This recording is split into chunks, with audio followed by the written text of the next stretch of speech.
Alhamdulillah.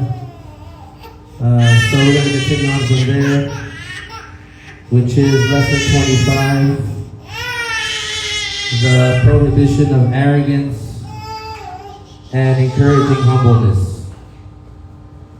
This lesson was given by Al-Hafidh, the scholar of Islamic law, Shaykh Abdullah, the son of Muhammad Al-Abtari. May Allah have mercy upon him, on the 18th of Rabi'un al-Awwal in 1398 after the Hijrah. The lesson is about the prohibition of arrogance and encouraging humbleness. Shaykh Samir, the son of Sami al-Qadi, and Shaykh Nabil, the son of Muhammad al-Sharif, heard it from him. Shaykh Abdullah, may Allah have vast mercy upon him, said, all praise is due to Allah, the Lord of the worlds. To him belong the endowments and proper commendations. May Allah raise the rank of our Master Muhammad sallallahu alayhi wasallam and his Muslim relatives, and protect his nation from that which the Prophet sallallahu alayhi wasallam fears for it. Thereafter, certainly Allah grants his slaves great reward for humbleness. The Prophet sallallahu alayhi wasallam said, "Man tawadha'a lillahi rafa'ah." It means whoever humbles himself for the sake of Allah, Allah raises his rank. This is narrated by Muslim, the son of Hajjaj, in his Sahih. This is why the manners of the prophets included humbleness for the sake of Allah by being humble with the Muslims. We have narrated with the connected chain to the Musnad of Imam Ahmad and others that the Prophet sallallahu alaihi wasallam said, أنا زعيم ببيت في الجنة لمن ترك المراء وإن كان محقا. It means I guarantee a house in paradise for the one who leaves out non-beneficial arguing, even if he was right. The arguing whose aim is not the fulfillment of a right and the refutation of a falsehood. The arguing that is not for the sake of Allah. Rather, what is intended by it is to conceal a right or to make oneself superior to people, is dispraised and not accepted by Allah. And it takes the slave further away from being accepted by Allah. Imam al-Shafi'i, may Allah Ta'ala raise his rank, used to say, I debate the person and I do not love to break him. Rather, I love for the truth to be made apparent, even if it were from his side. So Imam al-Shafi'i, his purpose for debating was to make the truth apparent, and it was not his intention to pick apart the one he is debating, just as it is the intention of many people when they argue. And this is from the petty characteristics. Allah does not accept that. This is proven by the hadith of the Prophet sallallahu alaihi wasallam that is narrated by Ibn Hibban in his Sahih. ليس الشديد الذي يغلب الناس ولكن الشديد من غلب نفسه. It means the strong one is not the one who overcomes the people. Rather, the strong one is the one who overcomes himself. The meaning of the one who overcomes himself is that he overcomes himself so that his intention is not insincerity and to have distinction among people and superiority above them. Hence, the one who overcomes himself and prevents himself from thinking himself superior to the people and recognizes that everything that occurs only occurs by the eternal and everlasting will and knowledge of Allah, and he witnesses that, he would distance himself from loving to be superior on earth and above people, because he is certain that there is no benefit and no harm except by the will of Allah. Hence, his concern and his intention when he deals with the people is for Allah to make him closer to goodness and to make him further from evil. And his intention is a good intention. Because Allah is the true owner of the matter. And so the concern of this Muslim slave, who has a complete certainty about that, is to seek the goodness from Allah. His heart would say in all his circumstances, اللهم آت نفسي تقواها وزكها أنت خير من زكاها. Which means, O Allah, grant myself its piety and purify it. You are the one who purifies it best. Also, he would say in his heart too, and remove from me the bad manners, because certainly no one removes them except you. This slave who remains consistent upon piety and practices this good manner, he is the one who is verified to be included under the verse in Surah An-Nahl, Inna Allah ma'alladhina attaqaw. This means certainly Allah grants victory to those who are pious. Allah grants the pious Muslim victory over the devil, and so the devil will not take control of him, no matter how he tries to make him sin. And Allah Ta'ala also grants the pious Muslim victory over his own evil inclinations. As for the one who distances himself from acknowledging that reality, indeed he will be in between two evils, between the evil of his self, which is inclined to evil, and between the evil of the qareen, devil, that was assigned to him. And the one who is protected is the one whom Allah protected. The one who adheres to this hadith will be protected from many evils and destructions. And the one who is heedless of it and distances himself from applying it, this might lead to his destruction. Look at the biographies of the prophets and their manners. Prophet Yusuf's story, sallallahu alayhi wasallam, contains many wisdoms. And it was mentioned in the Quran. Allah revealed what he faced from his 10 paternal half-brothers. They tried to kill him because of their envy, since their father had love for Yusuf in his heart due to his good manners. They tried to kill him, but then they decided to throw him in a well instead. Allah protected him from perishing and from being severely injured in that well. Later on, they ended up needing him, and they traveled from their lands to Egypt to bring food out of their dire need for it. Yusuf recognized them, and he did not get revenge on them through killing, amputating their limbs, or imprisonment. He knew who they were, and they did not recognize him.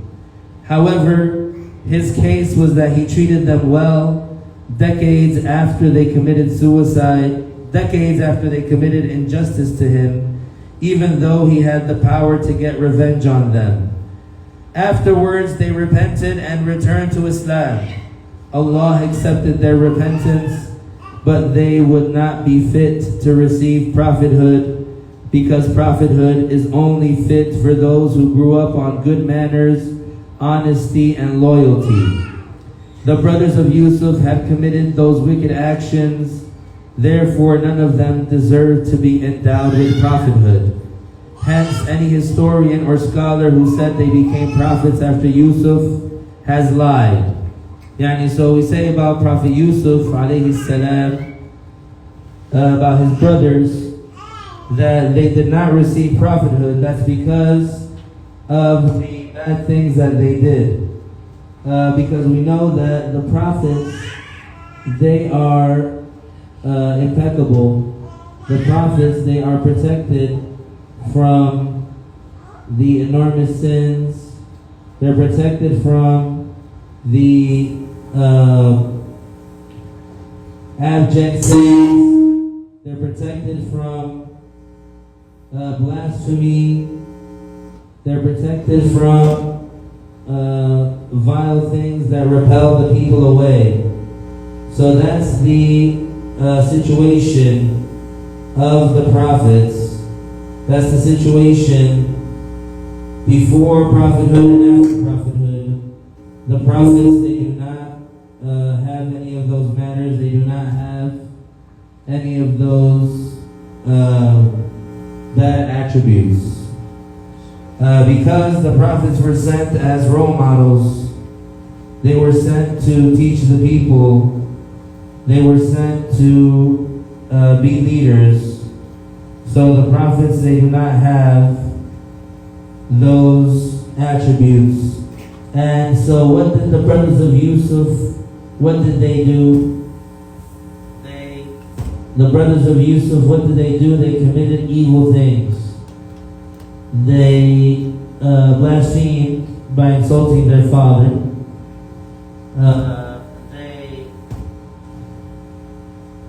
They beat up their brother. They tried to kill their brother. They lied. They did many injustices.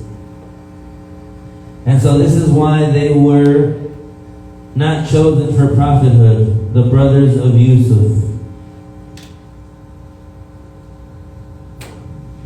So those brothers of Yusuf, they were not chosen for prophethood because of the evil deeds that they did. So the evil deeds that they did, that prevented them from being chosen for prophethood, the evil deeds that they did. So the brothers of Yusuf, they were not prophets.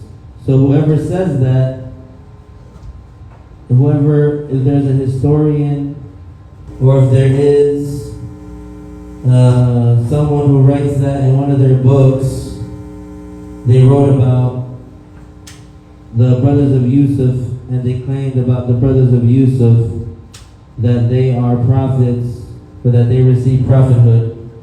This is not correct. So either it was planted in their book, or it's a mistake. It's something that should not be believed.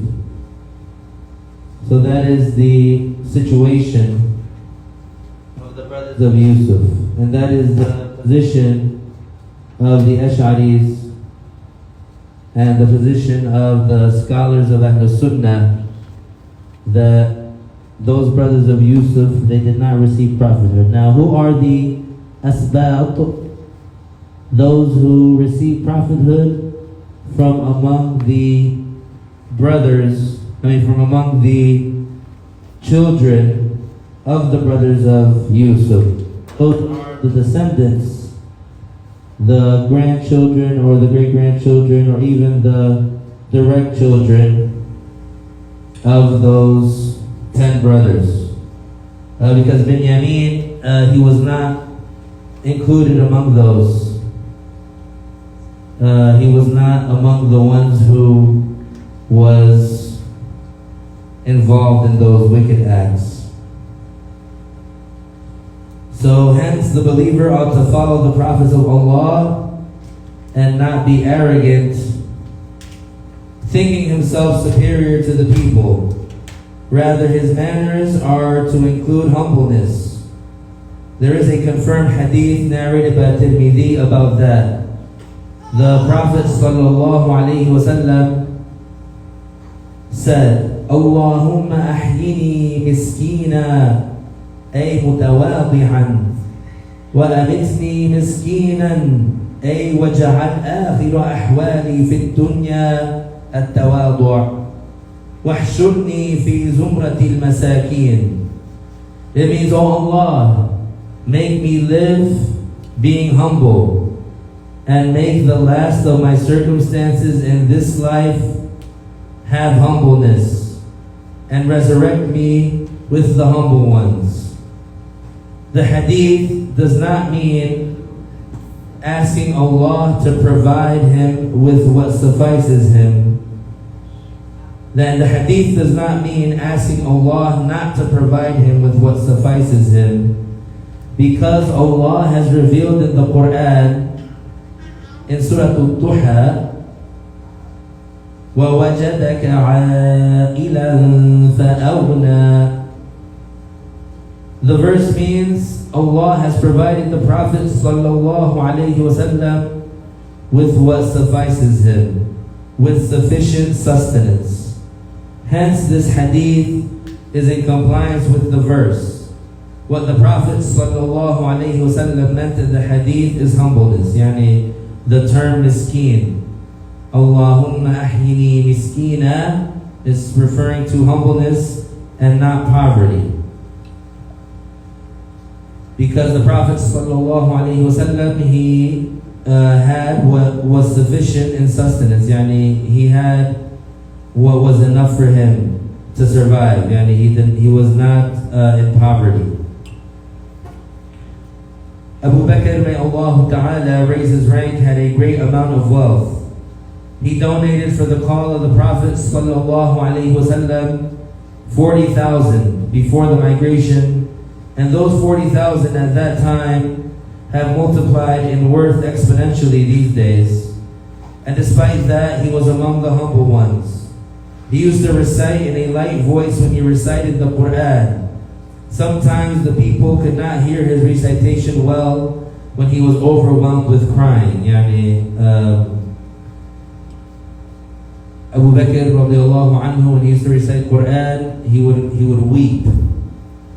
And sometimes you couldn't understand what he was reciting because of his crying. Among the traits of the humble one is that he would not become extreme and transgress the bounds when he argues. Rather, he tries to reach to fulfill a right and to invalidate falsehood. As for the ones who argue to put themselves above people, they are in great danger, because the love for arguing might drive the person to destruction. The person might exit from Islam. We seek refuge with Allah from that. Hence, the Muslim ought to be keen when he tries to argue, for his entire concern to be establishing the truth and invalidating falsehood, and so he overcomes himself from having his intention change to a love for making himself above people and to support his opinion, whether through truth or falsehood. And Allah Ta'ala knows best. So it means that if you're going to argue, then the only reason to argue is to establish the truth and to destroy falsehood. Not to get one up over someone, and not to, let's say, feel superior to people or to fight for the nafs. Rather, it should be for a legitimate religious reason. Now, some people, because they are ignorant, they think that it means you can't argue at all, even like in the face of misguidance. So we say that's not the case. What it means is that you don't argue over nothing. You argue over something that is religiously important, like to, for example, refute the people of misguidance. So if there's someone misguided saying something negative about Islam, or saying something that's not true about Islam, and trying to attribute it to Islam, so that it's important to talk against him. And it's important to argue against him, to use the evidence to refute him. Going on to page 130, lesson 26, Paradise, the abode of peace. This lesson was given by Sheikh Nizar, the son of Rashid al-Halabi. May Allah Ta'ala have mercy upon him, in Beirut. It is about clarifying that paradise is the abode of peace. This lesson was heard from him by Sheikh Nabil, the son of Muhammad al-Sharif, and Sheikh Samir, the son of Sami al-Qadi. Sheikh Nizar, may Allah have vast mercy upon him, said, all praise is due to Allah, the Lord of the worlds. To him belong the endowments and proper commendations. May Allah raise the rank of our Master Muhammad sallallahu alayhi wasallam and protect his nation and his Muslim relatives, and protect his nation from that which the Prophet sallallahu alayhi wasallam fears for it. Thereafter, Allah Ta'ala revealed in Surah Al-Zukhruf, Ya ibadi la khawfun alaykum al-yawma wa la antum tahzanun alladhina amanu bi ayatina wa kanu muslimin udkhulul jannata antum wa azwajukum tuhbarun yutafu alayhim bisihafin ذهب وأكواب وفيها ما تشتهيه الأنفس وتلذ الأعين وأنتم فيها خالدون وتلك الجنة التي أورثتموها بما كنتم تعملون لكم فيها فاكهة كثيرة منها تأكلون. So basically this long ayah is describing what the Muslim is going to get in paradise. So basically it means, oh my slaves, you will not fear today, nor will you grieve. Those who believed in our verses, in our signs, and they were Muslims, enter paradise, you and your wives. You will be served with platters of gold and cups that are filled with drink, and it contains what the selves desire and what the eyes delight in, and you will stay in there forever. That is the paradise which you have inherited by what you have done. You have in it many fruits that you eat from. So that's basically describing some of the pleasures of paradise. And from the route of Ibn Mas'ud, may Allah Ta'ala raise his rank, he said, the Messenger of Allah sallallahu alayhi wa sallam said, إِنِّي لَأَعْلَمُ آخِرَ أَهْلِ الْجَنَّةِ خُرُوجًا مِنْهَا وَآخِرُ أَهْلِ the hadith is إِنِّي لَأَعْلَمُ آخِرَ أَهْلِ النَّارِ خُرُوجًا مِنْهَا وآخر أهل الجنة دخولا الجنة رجل يخرج من النار حبوا فيقول الله عز وجل له اذهب فادخل الجنة فيأتيها فيخيل إليه أنها ملآء فيرجع فيقول يا ربي وجدتها ملآء فيقول الله عز وجل اذهب فادخل الجنة قال فيأتيها فيخيل إليه أنها ملآء فيرجع فيقول يا رب وجدتها ملآء فيقول الله اذهب فادخل الجنة فإن لك مثل الدنيا وعشرة أمثالها أو إن لك عشرة أمثال الدنيا. Ibn Mas'ud said, and I saw the Messenger of Allah sallallahu alayhi wa sallam smiling to the extent that his molars showed. Ibn Mas'ud said, it was said, that is the least degree of the people of paradise, narrated by Bukhari and Muslim. Also, the hadith says, the Prophet sallallahu alayhi wa sallam said, indeed, I know about the last of the people that exit from hellfire and the last of the people that enter paradise. It's a man that he exits from the fire crawling. And so Allah Ta'ala will send an angel. The angel would say, go and enter paradise. And so that man goes to paradise, and it is made to look as if it's full. And so that man returns and he says, oh my Lord, I found that it is full. And so the angel tells him, Allah Ta'ala orders the angel to tell this man, go and enter paradise. And so he goes, and it looks to him as if it is full. Then he goes back and he says, oh my Lord, I have found that it is full. And so then he is told again, go and enter paradise, because indeed you have what is equivalent to this world times 10, or what's similar to this world times 10. And so then Ibn Mas'ud said, and I saw the Messenger of Allah smiling to the extent that his molars showed. And Ibn Mas'ud said, it was said, that is the least degree of the people in paradise, narrated by Bukhari and Muslim. It is understood from this hadith that the people have different ranks there. It is an obligation to believe that paradise is an abode of physical enjoyment. That is, it contains real enjoyment, literal drinking. There are rivers of pure honey, rivers of milk, and rivers of water. Its taste does not change from stagnation. There are rivers of wine, but it is not like the wine of this world. Therefore, it does not intoxicate the mind, and it is not filthy.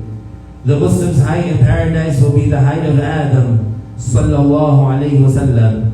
The inhabitant of paradise would be 33 years old, but without a beard, even the prophets. Also, if the person has Muslim relatives, then he will surely see them whenever he wants in paradise. As for his relatives who died as non-Muslims, he will not long for them, even if they were his father or mother. Furthermore, there are no unmarried people in paradise. Even the child who died the same day he was born will enter paradise and be married. The female will be married to whomever Allah willed among the males. This is not because of fear of fornication. Rather, it is purely enjoyment that Allah endows them with. It is narrated that the martyr will be married to 72 among the women who were created specifically for paradise, the Hurul Ain. It is narrated also that the Muslim in paradise will have a tent made out of a hollowed out pearl that is 60 miles high. The Muslim will have wives there. The wives of the person remain his forever and ever. The Hurul Ain are among the creations created specifically for paradise. Allah gives them to whomever He wills among the inhabitants of paradise. They have such brilliant beauty that if one of them were to appear in this world, they would fill what is between the east and the west with their fragrant aroma. When the Prophet ﷺ ascended to the upper heavens, he looked into paradise and he saw the Hur al-Ain. Angel Jibreel alayhi salam requested from the Prophet ﷺ that he greet them with the Islamic salutation. They said to the Prophet ﷺ,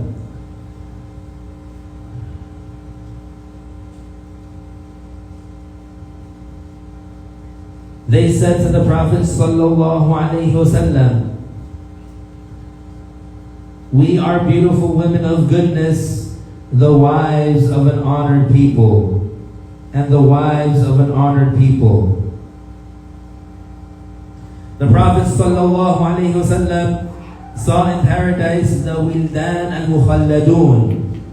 They are a creation of Allah that Allah created without fathers or mothers. They are like scattered pearls. They are the servants of paradise, of the people of paradise. The least amount of them that the inhabitant of paradise will have serving him is 10,000. They carry in one hand a large platter of gold, and in another a large platter of silver. There is nothing in paradise that the self hates. Hence, there is no menstruation, no urine, no feces, and no sweat that generates dirt. Rather, the perspiration of the people of paradise will be like musk. As soon as the people of paradise enter it and become settled in it, they hear the call of the angel saying what means, O people of paradise, you are granted to live and never die, to be young and never age, to be healthy and never sick, and to enjoy and never suffer. So they will be in constant enjoyment that never ceases. Every fruit that the Muslim picks in paradise is replaced by a new one. The fruits of paradise are like large clay containers. The tree trunk in paradise is made of gold. Likewise, when the Muslim sees the bird and desires to eat it, it will fall in front of him grilled, if he desires it grilled without any toil. After he eats it, Allah makes flesh cover the bones, then skin and feathers, and it flies away alive again. As for the one who had the proper belief in Allah and avoided the sins and fulfilled the obligations, he will enter paradise without any torture, where there will be everlasting enjoyment. He will have something extra beyond what Allah has revealed in detail, and the Prophet ﷺ, an enjoyment that only Allah knows about. This is proven by the Qudsi hadith that is narrated by Abu Hurairah, that he said, the Prophet ﷺ said, قال الله عز وجل أعددت لعبادي الصالحين ما لا عين رأت ولا أذن سمعت ولا خطر على قلب بشر. This means Allah revealed that He has prepared for His righteous slaves that which no eye has seen, nor no ear has heard, and no heart has ever thought of. Abu Hurairah radiallahu anhu said, if you recite if you want the verse from Surah Al-Sajdah, فَلَا تَعْلَمُ نَفْسٌ مَا أُخْفِيَ لَهُم قرة أعين جزاء بما كانوا يعملون. Which means no nafs knows what has been concealed for them of a delight of the eyes as a recompense for what they used to do. Yani as a reward for what they used to do. Reflect, my Muslim brother, about the circumstances of the people of paradise and the everlasting enjoyment that Allah specified for them. Their faces will be beaming with the joy of bliss. They will drink from a delightful drink. They will sit on pillars of red rubies. They have tents of white pearl. They lean on lavish sofas. They have al-hur al-ayn, and it is as if they are made of ruby and red coral. So who will roll up their sleeves and work hard for paradise? Isn't it befitting for us to work for the hereafter and to accumulate reward and compete in doing good deeds?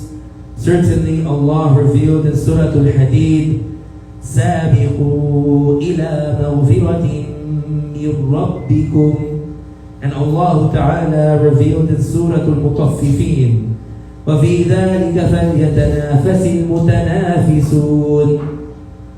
Hence it is astonishing to see those who compete for the temporary life and they do not prepare for the reckoning in the everlasting life. The Prophet ﷺ said, أول زمرة تلج الجنة صورتهم على صورة القمر ليلة البدر لا يبصقون فيها ولا يمتطخون ولا يمتتخون ولا يمتخطون ولا يتغوطون أمشاطهم من الذهب وآنيتهم من الذهب والفضة ومجاملهم من الألوة ورشحهم المسك ولكل واحد منهم زوجتان يرى مخ ساقيهما من وراء اللحم من الحسن لا اختلاف بينهم ولا تباغض قلوبهم لا اختلاف بينهم ولا تباغض قلوبهم قلب واحد يسبحون الله بكرة وعشيا. انتهى. متفق عليه رواه البخاري ومسلم. It means the first group that enters paradise, their images will be like the full moon. They will not spit in it, nor excrete mucus, nor defecate. Their combs will be golden, their utensils will be gold and silver. Their incense burners without fire will produce the fragrance of the oud of paradise. Their perspiration will be like musk. Each one of them will have at least 2 wives that are so beautiful. It is as if you can see the marrow of their shin through their skin. There will be no conflict among them. Their hearts will be united and they will glorify Allah in the early day and late afternoon. Narrated by Bukhari and Muslim. O Allah, we ask you to make us die upon the statement of no one is God except Allah, and Muhammad sallallahu alayhi wasallam is the messenger of Allah, and to make us among the people of paradise by your generosity. O Allah, the most merciful, and Allah Ta'ala knows best. We're going to continue on with lesson 27, page 134. Is called Being Patient with Calamities. So this lesson was given by the Hafiz, the scholar of Islamic law, Shaykh Abdullah, the son of Muhammad al-Abdari, may Allah Ta'ala have mercy upon him, in the year 1399 or before it. It is about being patient with calamities. The lesson was heard from him by Shaykh Nabil, the son of Muhammad al-Sharif, Shaykh Samir, the son of Sami, and Shaykh Samir, the son of Sami al-Qadi. Shaykh Abdullah, may Allah have vast mercy upon him, said, all praise is due to Allah, the Lord of the worlds. To Him belong the endowments and proper commendations. May Allah Ta'ala raise the rank of our Master Muhammad sallallahu alayhi wa sallam and his Muslim relatives and protect his Muslim nation. So as you know, this dua, it is the dua that the scholars usually make at the beginning of their classes. So that's why it's repeated at each and every class. Thereafter, Allah Ta'ala revealed in Surah Al-Baqarah, وَبَشِّرِ الصَّابِرِينَ الَّذِينَ إِذَا أَصَابَتْهُمْ مُصِيبَةٌ قَالُوا إِنَّا لِلَّهِ وَإِنَّا إِلَيْهِ رَاجِعُونَ أُولَئِكَ عَلَيْهِمْ صَلَوَاتٌ مِّن رَّبِّهِمْ وَرَحْمَةٌ وَأُولَئِكَ هُمُ الْمُهْتَدُونَ. In this verse, there is glad tidings for the Muslims who have these attributes that Allah Ta'ala revealed. Those attributes are that they do not object to Allah, they do not object to the destining of Allah, even if the calamities cause disturbance to them, make them sad and harm their bodies, but their hearts do not object to Allah. And this is a great difference for us, as Muslims, between us and the non-Muslims. The non-Muslims, when something bad happens, when a calamity happens to them, they get impatient and they object to Allah Ta'ala and they blame things on Allah Ta'ala and they say, "Oh God, why did you let this happen? Oh God, why did this happen to me?" And they commit blasphemy by that. These non-Muslims, they don't understand that Allah Ta'ala is not questioned about what He does. That Allah Ta'ala, He is not held accountable. That Allah Ta'ala is not questioned or judged by anyone. And so anything that happens in this world, whether it's a calamity or whether it's a baby dying from cancer or an earthquake or a natural disaster or anything that happens like that, nobody can object to Allah. So the Muslim, he is patient on the things that happen. The author said, those who are patient, those Muslims who are patient, they do not object to Allah. Those have the good news from Allah that they will receive special mercies along with a high rank from Allah, not the general mercy, because the general mercy in this world encompasses the Muslim and the non-Muslim. In this verse, the mercy means a special mercy. There are two mercies, the general mercies and the special mercies. The general mercies are shared by the Muslim and the non-Muslim, the pious and the wicked. And these are the general mercies that occur in this world. Among the general mercies is benefiting from the light breeze, health, abundant wealth, and other than that, among the worldly luxuries, these are the general mercies. As for the special mercies, they are only attained by the Muslims who are patient for the sake of Allah, who submit to Allah. The first condition for attaining the special mercies is to be Muslim. The true belief is to believe in Allah and His Messenger. That is, to have the firm conviction that Allah exists without likening Him to the creation. So here we should change this word. If you have the hard copy, it says resembling. So we should change it to likening.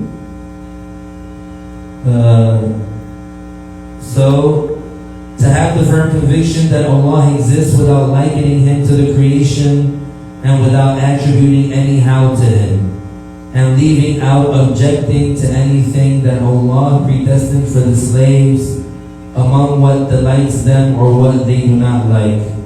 As for the belief in His Messenger, it is to submit to Him and believe that everything that He came with is the truth, whether that was related to the laws that govern the creations in this world, or whether it relates to what will happen after death, in the life of the grave, and in the hereafter.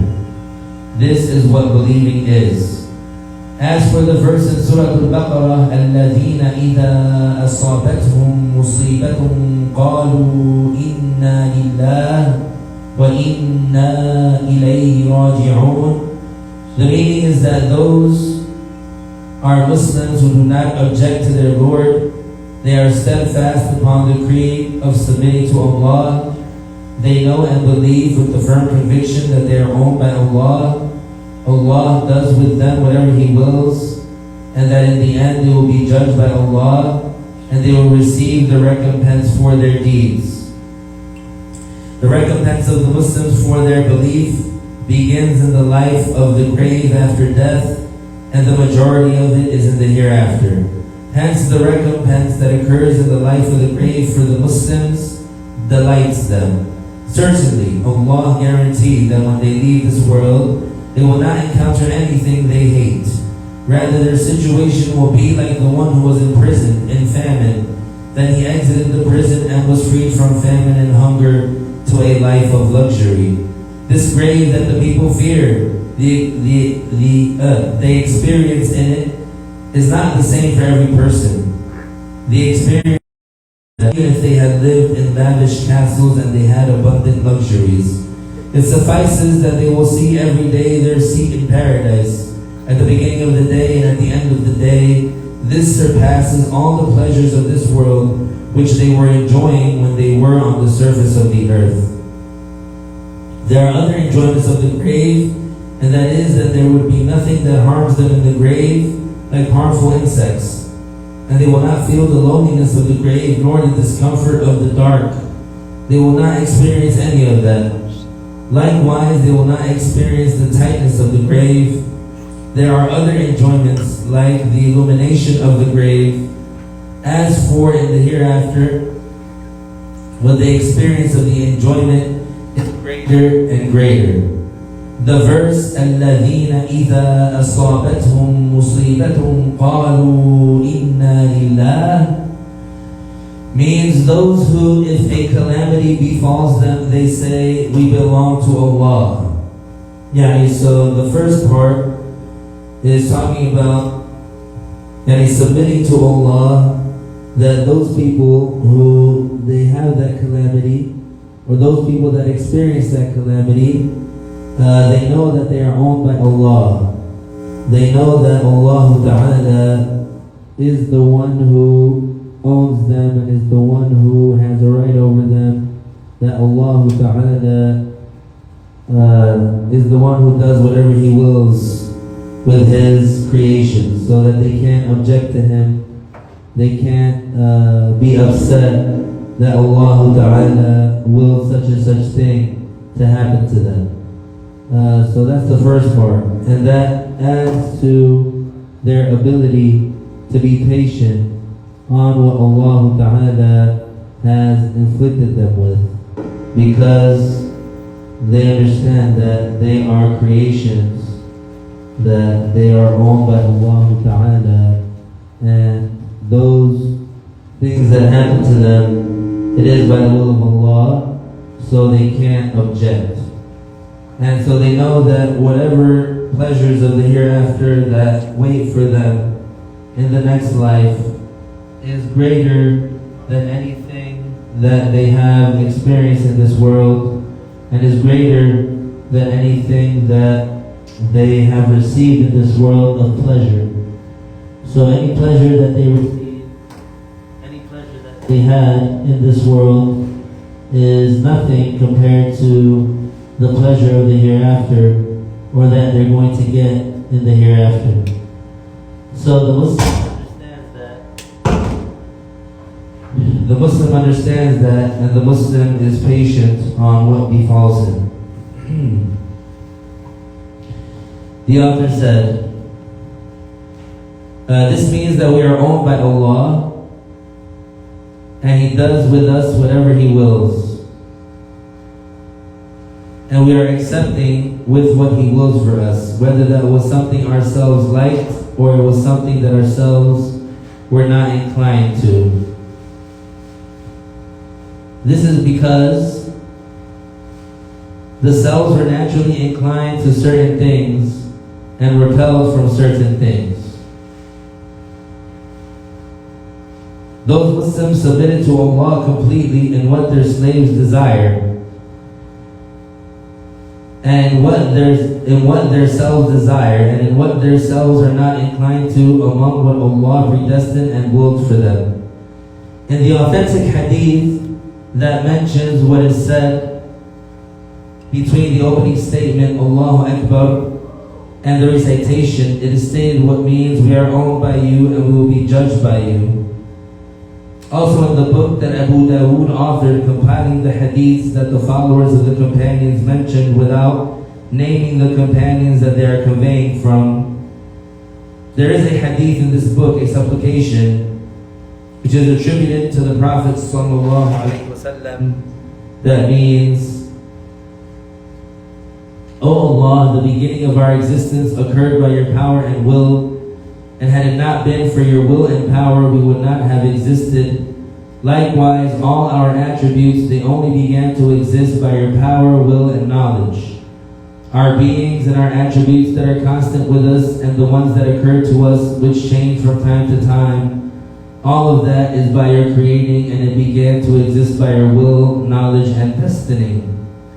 As to the saying of the Prophet ﷺ in this Mursal Hadith, wa ilayk, it means that each one of us has death written for him, and each one of us will either die accepted by Allah or in a state where we are not accepted by Allah. Furthermore, Allah Ta'ala mentioned the musibah, calamity, which is an indefinite structure, or with an indefinite structure in this verse, to make us understand that every calamity that befalls the Muslim, whether it was small or big, it benefits him by raising his rank and the erasing of sins. That is, if he does not object to his Lord, everything that befalls the Muslim, his rank will be raised and some of his sins will be erased. There is no small or big calamity that befalls the Muslim except that he benefits from it in this way. What a great benefit that is. Even the calamity which is not serious to the people, like a thorn that pricks a Muslim, or like the small worry that afflicts the Muslim among what does not have a large impact. As for the worry that has a large impact, the Muslim gains from it, the benefit the Muslim gains from it is in proportion to its severity. Moreover, those Muslims that were praised by Allah, their trait is that in the days of chronic unjust murder, they adhere to the obedience of Allah, that is, as much as they are able. This means they do not disobey Allah because of the widespread murder by leaving out the obligations and committing sins. It is confirmed in the hadith about that, in which the Prophet ﷺ said, العبادة في الهرج كهجرة إليه. This was narrated by Ibn Hibban and others. It means that the one who adheres to the obedience of Allah during the days of chronic unjust murder, it is as if he was among the ones who migrated during the time when the migration to the Prophet ﷺ was an obligation. After the Prophet ﷺ migrated before the conquering of Mecca, the migration was an obligation upon the able Muslims to join the Prophet ﷺ in Medina. It was an obligation upon the Muslims to go to Medina to strengthen Islam.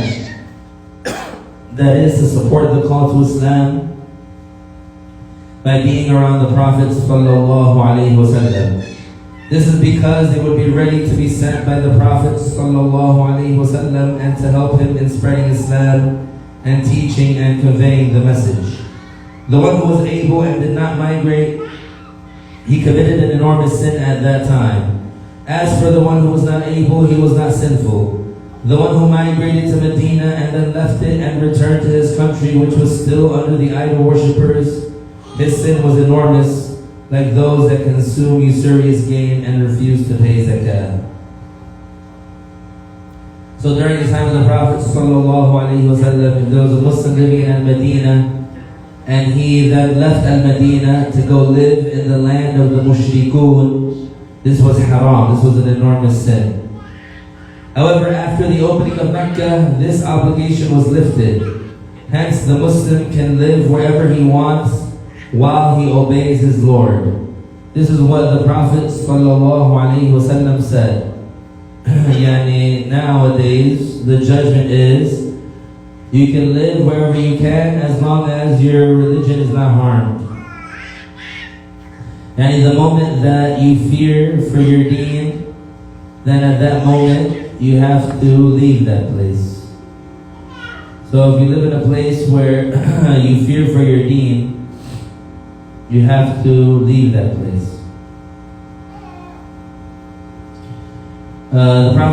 This is why the Prophet ﷺ said, لا هجرة بعد الفتح ولكن جهاد ونية.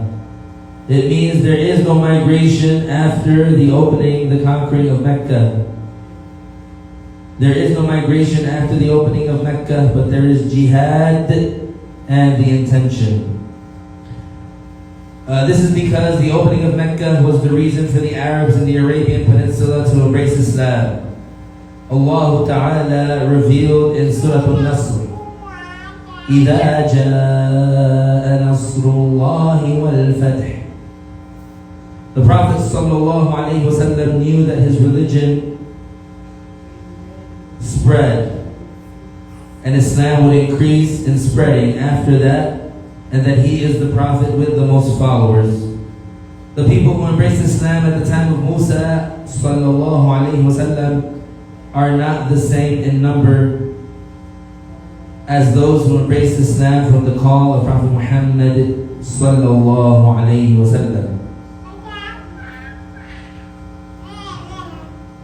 Hence, those who followed Muhammad ﷺ are more in number than those who followed the first prophets, to the extent that on Judgment Day, they will all total to 40 rows, and the nation of Muhammad ﷺ will be 80 rows. So if you add 80 plus 40, it'll be 120 rows. Out of those 120 rows, 80 of them will be from the nation of Prophet Muhammad ﷺ. The rows of those who will enter paradise. Allah gave him the good news that after the opening of Mecca, Islam would spread. And this became a reality by the generosity of Allah. The Prophet ﷺ said, لا هجرة بعد الفتح ولكن جهاد ونية. Hence, jihad and the intention will not cease until Judgment Day. And the judgment of jihad will not cease until Judgment Day. The obligation of it in the specific circumstances. And the intention, that when the situation arises or when it's time, when it becomes an obligation, that you, as an individual Muslim, that he will participate in that. Hence, jihad and the intention will not cease until Judgment Day. If the Muslims are unable to fight for the sake of Allah, they intend that whenever they are able to, they will do that. The Prophet ﷺ said, من مات ولم يغزو ولم يحدث به نفسه مات على شعبة من نفاق. رواه مسلم في صحيحه. And Allah Ta'ala knows best. Let me see what is missing here, why that hadith was not translated. I'm very confused about that. I hope that it wasn't taken out as censorship. Let's see, 28. Just give me 1 second here.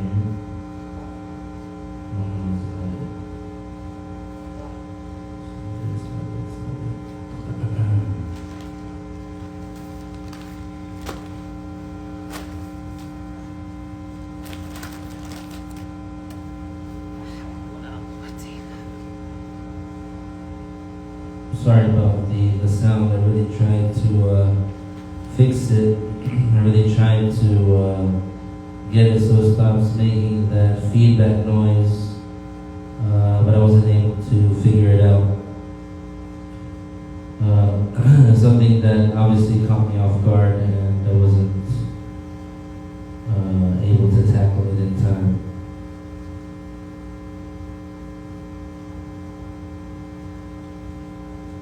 Let's see here.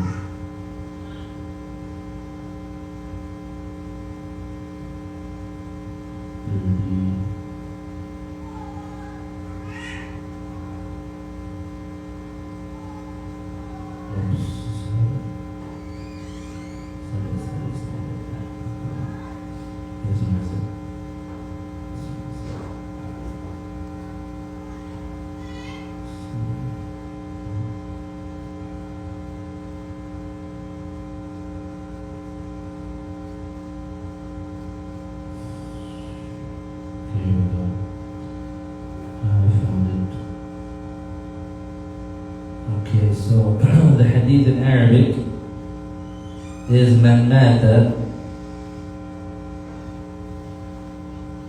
ولم يغزو ولم يحدد به نفسه مات على شعبة من نفاق رواه مسلم في صحيحه. So it means whoever dies without fighting for the sake of Allah, and also he did not intend to ever do it, shall die with a piece of hypocrisy. Narrated by Bukhari and Muslim. Now, why was that erased from the English publication? Allahu A'lam. I don't know. Yani, we fear Allah and fear no man or devil. The non-Muslims, they are not unaware of what our religion says, what we do or how we follow the Islamic law is not unjust. Allahu A'lam.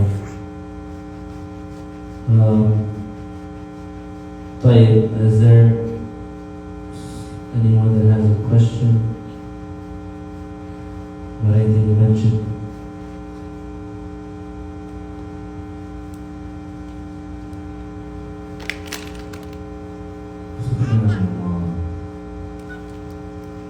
هل لا إله إلا الله اللهم صل على سيدنا محمد وعلى آله وصحبه وسلم. رب اغفر لي وللمؤمنين والمؤمنات بارك الله فيكم. السلام